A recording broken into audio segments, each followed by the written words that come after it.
हम उन सभी लोगों का स्वागत करते हैं जो हमारे साथ इस आत्मज्ञान के कोर्स में जुड़ रहे हैं। आज हम सम्मेलन संख्या 7 का अध्ययन करेंगे, जिसका नाम है आध्यात्मिक सुरक्षा। बेलिलीन, जादुई वृत्त, बृहस्पति और पेंटाल्फा। इस विषय पर बात करने का उद्देश्य यह है कि हम कुछ ऐसे उपकरणों को जान सकें जिनसे हम अपनी सुरक्षा कर सकें, क्योंकि इस मार्ग पर जहां हम अपनी चेतना के जागरण की ओर बढ़ रहे हैं, हमें कुछ हमलों का सामना करना पड़ेगा और इसलिए दिव्यता हमें रक्षा के कुछ महत्वपूर्ण उपकरण रखने का अवसर देती है। यह जानना अच्छा है कि ये उपकरण जिनका हम अध्ययन करने जा रहे हैं, हमला करने के लिए नहीं हैं, बल्कि केवल अपनी ही रक्षा के लिए हैं।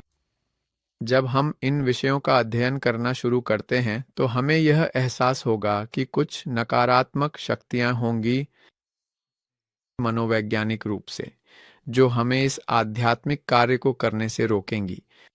और हम कुछ बाहरी शक्तियों का भी सामना करेंगे, जिन्हें कुछ लोग काली लोजिया नेग्रा कहते हैं। इन संस्थाओं या शक्तियों की कोई रुचि नहीं है कि कोई भी अपनी चेतना का जागरण करे, और वे इसका विरोध करेंगी जब हम जागरण का कार्य करने जा रहे होंगे। यही कारण है कि हमें कुछ सुरक्षा के उपकरण दिए जाते हैं, जिन्हें अक्सर प्रसिद्ध आध्यात्मिक सुरक्षा कहा जाता है। आध्यात्मिक सुरक्षा का अर्थ है किसी चीज को शब्द, वाणी के माध्यम से हल करना। इस मामले में हम अपनी वाणी की शक्ति का उपयोग करेंगे ताकि उन हमलों से बचा जा सके जो हमारे आध्यात्मिक विकास को रोकने की कोशिश करेंगे। इसी कारण हम कुछ सुरक्षा उपायों का अध्ययन करेंगे। हम एक गीत का अध्ययन करेंगे जिसे बेलिलीन का गीत कहा जाता है, जो हमें वातावरण की नकारात्मक ऊर्जा को दूर करने में मदद करेगा। चलिए इसका थोड़ा अध्ययन करते हैं। हम एक जादुई वृत्त के बारे में बात करेंगे जो एक ऊर्जा सुरक्षा घेरा है, ताकि नकारात्मक शक्तियां उस स्थान में प्रवेश न कर सकें जहां हम मौजूद हैं। फिर हम बृहस्पति की सुरक्षा का अध्ययन करेंगे, जो हमें सीधे हमलों से बचाने में मदद करेगी। अभी हम यह भी अध्ययन करेंगे कि किस प्रकार के सीधे हमले हमें झेलने पड़ सकते हैं, और हम पेंटाल्फा का भी अध्ययन करेंगे, जो एक ऐसी सुरक्षा है जो हर समय हमें सुरक्षित रखने में मदद करेगी दैनिक जीवन में। तो इस छोटी सी व्याख्या के आधार पर हम बेलिलिन के बारे में अध्ययन करना शुरू करेंगे। ये असल में क्या है? बेलिलिन के बारे में। बेलिलिन एक गीत है जिसे एक गुरु या एक देवदूत ने गुरु समाइल को सिखाया था। यह एक गीत है जो वातावरण से नकारात्मक ऊर्जा को दूर करने के लिए गाया जाता है। जैसा कि आप यहाँ इस चित्र में देख सकते हैं, आपको इसकी पंक्तियां मिलेंगी कि इस बेलिलिन को कैसे गाना चाहिए। मैं पहले इसे गाकर सुनाऊंगा और फिर आपको समझाऊंगा कि यह हमारे किस काम आएगा। इन प्रक्रियाओं में से प्रत्येक का क्या अर्थ है। सही सुर में गाने का तरीका निम्नलिखित है। बेलिलिन बेलिलिन बेलिलिन, उद्धार का पवित्र कलश, मैं हमेशा तुम्हारे पास रहना चाहता हूँ। भौतिकवाद के पास मेरे पास कोई भी शक्ति नहीं है। बेलिलिन बेलिलिन बेलिलिन। और फिर इसे दूसरी बार दोहराया जाता है। बेलिलिन बेलिलिन बेलिलिन, उद्धार का पवित्र कलश, मैं हमेशा तुम्हारे पास रहना चाहता हूँ। भौतिकवाद के पास मेरे पास कोई भी शक्ति नहीं है। बेलिलिन बेलिलिन बेलिलिन। और फिर यह तीसरी बार दोहराया जाता है। बेलिलीन बेलिलीन बेलिलीन, उद्धार का पवित्र कलश, मैं हमेशा तुम्हारे पास रहना चाहता हूँ। भौतिकवाद के पास मेरे पास कोई शक्ति नहीं है। बेलिलीन बेलिलीन बेलिलीन। ये क्या करता है? ये गीत जो उत्पन्न करता है वह एक विशेष रूप से कंपन है, ताकि नकारात्मक ऊर्जा उस स्थान से चली जाए जहां हम हैं। अगर उदाहरण के लिए हम कहीं हैं और ध्यान करना चाहते हैं, जैसे अपने कमरे में, और अचानक वहां भारीपन महसूस होता है, तो ये गीत उस भारीपन को दूर कर देगा। ये हमें सुरक्षा देने में भी मदद करेगा अगर लगे कि कोई शक्ति अचानक हमें नुकसान पहुंचाने आ रही है। उदाहरण के लिए, अगर हम अचानक किसी चोरी या खतरनाक स्थिति के शिकार हो जाते हैं तो बेलिलीन का गीत गाने से नकारात्मक ऊर्जा दूर हो जाएगी और दूसरों की मनोवृत्ति भी शांत हो जाएगी। तो ये पहला गीत है। ये एक ऐसा गीत है जो नकारात्मक ऊर्जा को दूर करने के लिए है। अब हम थोड़ा और गहराई से, थोड़ा विस्तार से अध्ययन करेंगे। अधिक विस्तार से इनमें से प्रत्येक अनुच्छेद का क्या अर्थ है। आइए पहले बात करें, क्या है बेलिलीन। अच्छा, बेलिलीन एक ऐसा शब्द है जो दो वाक्यांशों से मिलकर बना है। बेल का अर्थ है मीनार और लिन का अर्थ है आग। इस मामले में हम आग की मीनार कहना रहे हैं। आग की मीनार हमारे सिर का प्रतिनिधित्व करती है और मीनार का शरीर हमारी रीढ़ की हड्डी है। इसलिए जब हम कहते हैं बेलिलीन, हम इस बात का संदर्भ दे रहे हैं कि यौन ऊर्जा की अग्नि या कुंडलिनी की अग्नि हमारे सिर की ओर ऊपर उठती है। इसीलिए इसे 3 बार गाया जाता है, एक बार पिता के लिए, एक बार पुत्र के लिए और एक बार पवित्र आत्मा के लिए। मोक्ष का कलश। कलश एक ऐसा पात्र है जिसमें पानी संग्रहित किया जाता है। इस मामले में हम कहेंगे कि कलश हमारा सिर है जिसमें वह जल संग्रहित हो रहा है जिसे हम रूपांतरित कर रहे हैं। हम कलश को यौन केंद्र के रूप में भी देख सकते हैं जहां वह ऊर्जा संग्रहित होती है जिसे हमारे उद्धार के लिए रूपांतरित किया जाएगा। दरअसल इसीलिए मोक्ष का कलश वाली वह पंक्ति है, मैं पास रहना चाहता हूं। इसका अर्थ है कि हम उस यौन ऊर्जा को व्यर्थ नहीं करना चाहते। हम चाहते हैं कि वह ऊर्जा हमेशा हमारे सिर में बनी रहे। भौतिकवाद का मुझ पर कोई प्रभाव नहीं है। इसका अर्थ है कि वे बाहरी शक्तियां जो ऊर्जा को शरीर से बाहर निकालती हैं, सुख और दुख की संवेदनाएं, हमारी चेतना के भीतर उनका कोई प्रभाव नहीं होता। और अंत में फिर से दोहराया जाता है बेलिलीन बेलिलीन बेलिलीन। यही है इस मंत्रात्मक गीत की व्याख्या। अगर आप इसे सही तरीके से करें, अपनी रीढ़ की हड्डी और इन शब्दों में पूरी तरह एकाग्र होकर, तो आप महसूस करेंगे कि जिस स्थान पर हम हैं वह ऊर्जा के स्तर पर अधिक शांत और हल्का हो जाता है। यही है बेलिलीन का गीत। अब हम दूसरे के बारे में थोड़ा और विस्तार से बात करने जा रहे हैं। दूसरी ऊर्जा सुरक्षा, जिसे जादुई वृत्त सर्कल के नाम से जाना जाता है। जब हम बेलिलीन के माध्यम से नकारात्मक ऊर्जाओं को दूर कर देते हैं, तो अब यह जरूरी है कि हम खुद को बंद करना सीखें ताकि वे नकारात्मक ऊर्जाएं फिर से उस स्थान में प्रवेश न कर सकें जहां हम हैं। और इसी कारण यह आवश्यक है कि हम जादुई वृत्त बनाना सीखें। यह जादुई वृत्त हमारी चेतना के एक हिस्से द्वारा बनाया जाएगा जिसे मौलिक मध्यस्थ इंटरसेसर एलिमेंटल कहा जाता है। इस इंटरसेसर एलिमेंटल को रक्षक देवदूत angel on off the guard भी कहा जाता है। यह भगवान का एक हिस्सा है जो हमारी स्वयं की सुरक्षा के लिए जिम्मेदार है। इसलिए यह सलाह दी जाती है कि सोने से पहले हमेशा बेलिलीन करें और हमेशा जादुई वृत्त बनाएं ताकि हमें कोई परेशान न कर सके। रात के समय में यह ऊर्जा सुरक्षा उसी चीज को भी रोकती है जिसे नींद में पक्षाघात कहलाता है।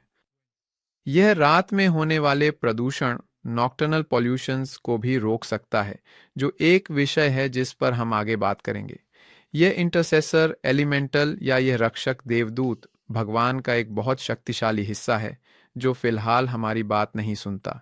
इसलिए इसे बुलाने के लिए तुम्हें पिता से प्रार्थना करनी चाहिए कि वह देवदूत को बुलाए।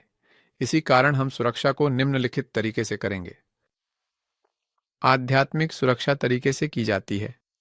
हम कहेंगे, मेरे पिता, मेरे प्रभु और मेरे भगवान, मैं प्रार्थना करता हूं यदि यह आपकी इच्छा हो, आप मेरे इंटरसेसर एलिमेंटल को आदेश दें कि वह मेरे शरीर से बाहर आए और सुरक्षा का एक जादुई घेरा बनाए। मेरे कमरे के चारों ओर, मेरे बिस्तर के चारों ओर, मेरे घर के चारों ओर, इस वाहन के चारों ओर, यानी जहां भी हम जादुई घेरा बनाना चाहें ताकि उसे बुरी शक्तियों से मुक्त किया जा सके। और उस क्षण हम खुद को इस स्थिति में रखेंगे कि हम आंतरिक देवता हैं, कि हम चेतना हैं। और हम तत्वात्मक मध्यस्थ को आदेश देने जा रहे हैं। हम कहते हैं तात्विक मध्यस्थ, तात्विक मध्यस्थ, मध्यस्थ तात्विक। मसीह के नाम पर, मसीह की शक्ति से और मसीह की महिमा से कार्य करो।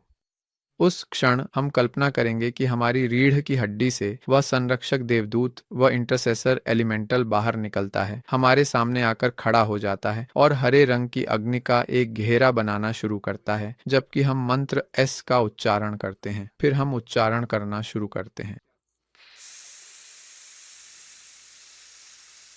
एक बार, दो बार, तीन बार। अपनी कल्पना की शक्ति से हम इस जादुई घेरे को बनाएंगे। ये महत्वपूर्ण है कि कल्पना के माध्यम से हम ये भी कल्पना करें कि वह अग्नि या वह घेरा ऊपर की ओर भी बनता है और वह हमें सुरक्षा देता है, जैसे हम किसी गुंबद या बुलबुले के अंदर हों।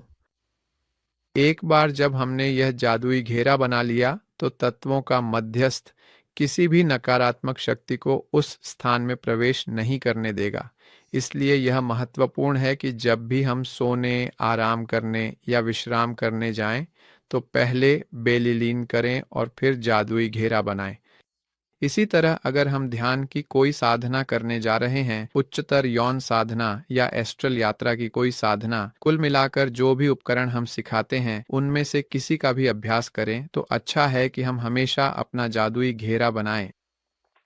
अब अंत में यह जानना अच्छा है कि यह जादुई घेरा टूट जाएगा जैसे ही हम उस स्थान से बाहर निकलेंगे जिसे हमने अपनी कल्पना के माध्यम से बनाया है। अगर उदाहरण के लिए मैंने अपनी कल्पना के माध्यम से अपने कमरे के चारों ओर जादुई घेरा बनाया है, तो जैसे ही मैं कमरे से बाहर निकलूंगा, जादुई घेरा टूट जाएगा। लेकिन अगर कोई उदाहरण के लिए जादुई घेरे में या उस कमरे में प्रवेश करता है जहां मैंने जादुई घेरा बनाया है, तो जादुई घेरा नहीं टूटता। इसके विपरीत वह व्यक्ति अंदर आता है और मेरे जादुई घेरे द्वारा संरक्षित होता है। लेकिन अगर वह व्यक्ति जादुई घेरे से बाहर निकलता है, तो वह घेरा और हमारी सुरक्षा टूट जाती है। यही है जादुई घेरा। ये बहुत दिलचस्प है कि एस्ट्रल यात्रा के माध्यम से देखना, ये देखना कि वह अग्नि का घेरा एस्ट्रल स्तर पर या आंतरिक स्तर पर कैसे बनता है। ये घेरा बहुत बहुत शक्तिशाली होता है। अब हम दूसरी सुरक्षा के बारे में अध्ययन करेंगे, जो है बृहस्पति की सुरक्षा। ये बृहस्पति की सुरक्षा बहुत शक्तिशाली है। चलिए इसके बारे में थोड़ा बात करते हैं। ये एक सुरक्षा है जो हमें तब काम आएगी जब हम पर सीधे हमले होते हैं या हम सीधे हमलों का सामना करते हैं, और हमें दो प्रकार के सीधे हमले मिलेंगे। हम सीधे हमलों को पाएंगे जो एस्ट्रल यात्रा के माध्यम से दिखाई देंगे, या फिर सीधे हमले भी हो सकते हैं। यहाँ भौतिक स्तर पर एस्ट्रल यात्रा में सीधा हमला हो सकता है। जब हम सचेत रूप से एस्ट्रल दुनिया में जाते हैं, तो किसी गुरु, मार्गदर्शक या दिव्य माता को बुलाते हैं। तब कोई धोखेबाज या ऐसा व्यक्ति आ सकता है जो हमारे मार्गदर्शक के रूप में स्वयं को प्रस्तुत करे। एक तरीका है जिससे हम यह पहचान सकते हैं कि जिससे हम बात कर रहे हैं वह हमारी आंतरिक ईश्वर सत्ता है, या वह श्वेत लॉज का हिस्सा है, या इसके विपरीत वह कोई धोखेबाज है, कोई काला जादूगर है, या कोई मनोवैज्ञानिक दोष है जो हमें गलत संदेश देना चाहता है। ऐसे में हम बृहस्पति की इस सुरक्षा का उपयोग कर सकते हैं ताकि हम उन प्रकार के धोखों से अपनी रक्षा कर सकें जिन्हें हम स्वप्नों की दुनिया में देख सकते हैं। सपनों की दुनिया में भी हम कई बार देखेंगे कि हमें मनोवैज्ञानिक दोषों द्वारा या कुछ काले जादूगरों द्वारा नुकसान पहुंचाने की कोशिश की जाती है। लेकिन इस सुरक्षा के साथ हम किसी भी दोष या अंधकारमय शक्तियों के सीधे हमले से अपनी रक्षा कर सकेंगे। इसी तरह हम भौतिक स्तर पर भी सीधे हमलों से खुद को बचा सकेंगे। अगर उदाहरण के लिए कोई हमें लूटने या शारीरिक रूप से नुकसान पहुंचाने आता है, तो उस समय हम इस आध्यात्मिक सुरक्षा का उपयोग कर सकते हैं। यह आध्यात्मिक सुरक्षा मनोवैज्ञानिक तत्व दूर कर देगी। उदाहरण के लिए, अगर कोई हमें लूटने आता है, तो यह सुरक्षा आक्रांता की मनःस्थिति से चोर विचार दूर कर देगी और वह व्यक्ति हमें लूटेगा नहीं। अगर कोई हमें नुकसान पहुंचाने आता है तो यह सुरक्षा उस व्यक्ति के क्रोध के दोष को दूर कर देगी। आगे अध्ययन करेंगे कि यह सुरक्षा कैसे की जाती है और इन शब्दों का अर्थ क्या है। सबसे पहले हमें अपनी बाईं हाथ को रखना है जैसा आप देख रहे हैं, जिससे हम अपने पेट को ढक लें, सौर जालक यानी नाभि का हिस्सा। और बाईं ओर जहां तिल्ली स्प्लीन स्थित है, तो हम अपने शरीर के इस हिस्से को अच्छी तरह से ढकेंगे और दाहिने हाथ से यह मुद्रा बनाएंगे। हमें रखना है उंगलियों को इस तरह से। हम यहाँ थोड़ा अंगूठा रखने जा रहे हैं। तर्जनी और मध्यमा उंगलियों को ऊपर उठाकर रखना है और इन दो उंगलियों को बंद रखना है। ये चाबी है, यहाँ देखिए। तो अब जब हमारे पास वह स्थिति है तो हम अगला वाक्य कहने जा रहे हैं। हम कहेंगे, जुपिटर के नाम पर जो सभी देवताओं के पिता हैं, दोष तुझे दूर करता हूँ, द विगोस कॉजलिम।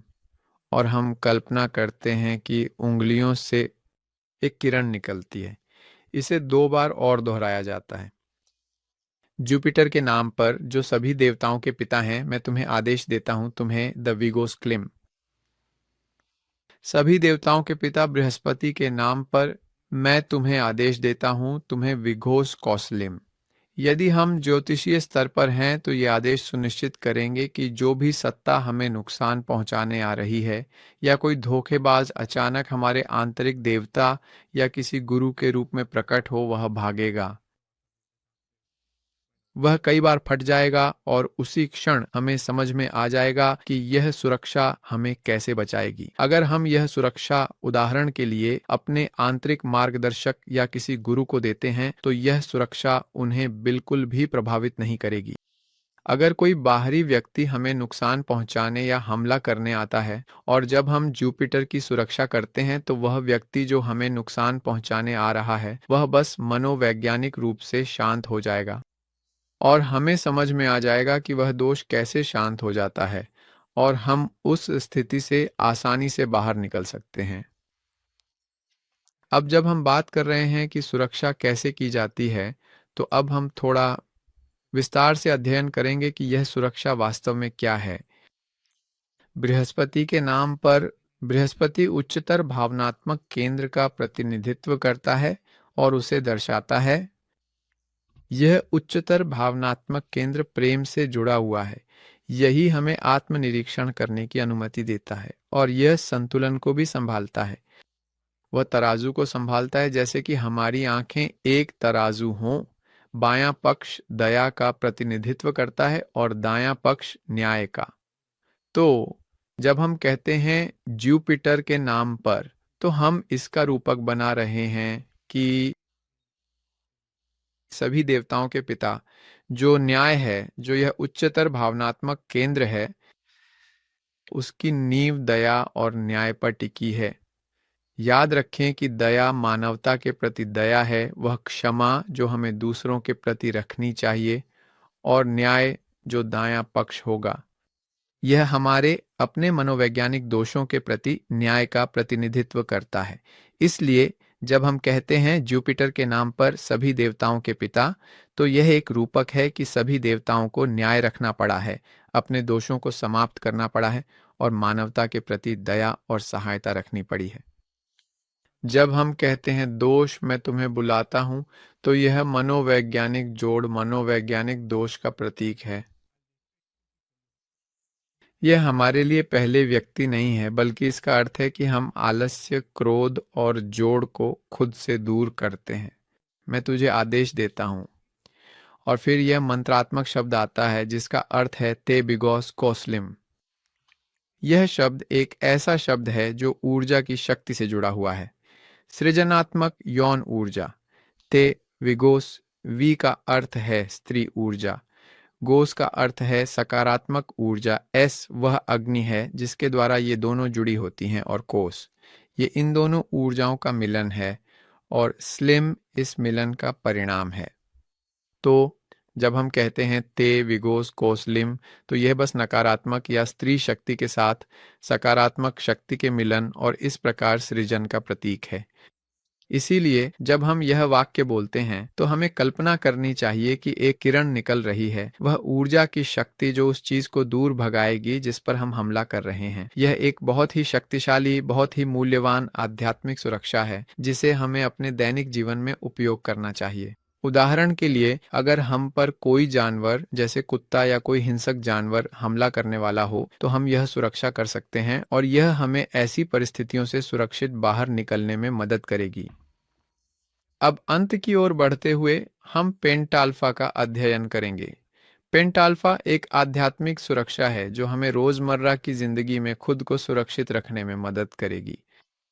जैसा कि मैं आपको बता रहा था, सचमुच जादुई वृत्त हमें तब सुरक्षा देगा जब हम किसी स्थिर स्थान पर हों। उदाहरण, जब हम अपने घर में होते हैं या जब हम अपने ध्यान कक्ष में होते हैं और वहां से बाहर नहीं जाने वाले होते हैं, तो वह वृत्त हमें पूरी तरह से सुरक्षा देगा। लेकिन जब हमें बाहर जाना होता है, उदाहरण के लिए पार्क में जाना हो या काम पर जाना हो, तो रोजमर्रा की जिंदगी में सुरक्षा होना बहुत अच्छा है, जैसे कि हमारे चारों ओर एक जादुई वृत्त हो जो हमें सुरक्षा प्रदान करे। पेंटाल्फा एक 5 नुकीला तारा है जिसकी नोक ऊपर की ओर होती है और इसे शैतानवाद की स्कूलों में प्रयुक्त उल्टी पेंटाल्फा से भ्रमित नहीं करना चाहिए। सच्ची पेंटाल्फा की नोक ऊपर की ओर होती है, जैसा कि आप यहाँ चित्र में देख सकते हैं, और हम इस पेंटाल्फा का उपयोग करने जा रहे हैं और हम इसे बुलाना या बनाना सीखेंगे कुछ मंत्रों के माध्यम से। वे मंत्र जो हम इसे बनाने के लिए उपयोग करेंगे वे निम्नलिखित हैं। हम उच्चारण करेंगे क्लीं कृष्णाय गोविंदाय गोपीजन वायभ्य स्वाहा। ये वे मंत्र हैं और हमें इन्हें कुछ विशेष गतियों के साथ मिलाना होगा ताकि यह सुरक्षा सक्रिय हो सके। तो चलिए थोड़ा देखें कि वे गतियां कौन सी हैं। तो चलिए हम अपने हाथों को फैलाएंगे जैसा कि आप यहाँ ग्राफिक में देख सकते हैं और हम क्लीं का उच्चारण करेंगे। फिर हाथों को सिर के ऊपर रखेंगे और कृष्णाय का उच्चारण करेंगे। फिर सिर को छूते हुए गोविंदाय का उच्चारण करेंगे। इसके बाद हम हाथों को कंधों पर रखेंगे जैसा कि आप यहाँ देख सकते हैं और गोविंदाय का उच्चारण करेंगे। फिर हम हाथों को नीचे की ओर करेंगे और उच्चारण करेंगे वाह वाह। और अंत में हम अंतिम मुद्रा के साथ समाप्त करेंगे जो है स्वाजा, दायां हाथ बाएं हाथ के ऊपर। हम इस छोटे से चित्र में देख सकते हैं कि यह अभ्यास कैसे किया जाता है। तो वहां हम उच्चारण करेंगे क्लिम कृष्णाय गोविंदाय गोपीजन वाया वाया स्वाजा। हो गया। हम इसे यहाँ हाथों के साथ कर सकते हैं या हम छाती पर हाथ रखकर भी समाप्त कर सकते हैं, लेकिन हमेशा दायां हाथ बाएं हाथ के ऊपर होना चाहिए। इसका अर्थ है कि इच्छा शक्ति को हमेशा कल्पना पर हावी रहना चाहिए। तो चलिए याद करते हैं कि यह कैसे है। सबसे पहले हाथ फैलाकर क्लिम, फिर हमारे सिर के ऊपर कृष्णाय, सिर को छूते हुए गोविंदाय, गोपीहना वाया वाया, सुसहा या स्वाहा छाती पर हाथ रखकर। तो यह आध्यात्मिक सुरक्षा हमें तुरंत ही रोजमर्रा की जिंदगी में सुरक्षा प्रदान करेगी। अगर हम मनोवैज्ञानिक मृत्यु पर गंभीरता से काम कर रहे हैं तो यह सुरक्षा हमें खतरों, चोरी और पुनरावृत्तियों से बचाएगी। ऊर्जा के स्तर पर यह हमें बंद रहने की अनुमति देगी, लेकिन यह जरूरी है कि हम तीनों कारकों का अभ्यास कर रहे हों और हम कोई अनुचित कार्य न कर रहे हों। तो ये वे उपकरण हैं जो गुरुओं ने हमें दिए हैं ताकि हम काली लॉज के हमलों से अपनी रक्षा कर सकें। मैं आपको याद दिला दूं, बेलिलीन वातावरण की नकारात्मक ऊर्जा को दूर करेगा, जादुई वृत्त सिर्कुलो माजिको वातावरण की नकारात्मक ऊर्जा को उस स्थान में प्रवेश करने से रोकेगा जहां हम मौजूद हैं। बृहस्पति की आध्यात्मिक सुरक्षा हमें रोजमर्रा की जिंदगी में सीधे हमलों से बचाने में मदद करेगी। और पेंटाल्फा 5 कोणीय तारा, यह हमें रोजमर्रा की विभिन्न गतिविधियों में बंद और सुरक्षित रहने में मदद करेगा। आप सभी का हमारे साथ जुड़ने के लिए बहुत बहुत धन्यवाद। याद रखें कि अभ्यास ही इंसान को माहिर बनाता है। यह एक ऐसी चर्चा है जिसे हमें अपनी स्वयं की चेतना के जागरण की प्रक्रिया में हर दिन अभ्यास में लाना होगा। मैं आपको हमारे संपर्क विवरण याद दिलाना चाहता हूं ताकि यदि आप इन विषयों पर कोई प्रश्न हमसे साझा करना चाहें तो कर सकें। अगला विषय जिसे हम अध्ययन करेंगे वह है विकास, अवनति, क्रांति पर आधारित सम्मेलन। कृपया इन सम्मेलनों पर विशेष ध्यान दें। इस सम्मेलन में हमारे साथ जुड़ने के लिए आप सभी का बहुत बहुत धन्यवाद। आप सभी खुश रहें। फिर मिलेंगे।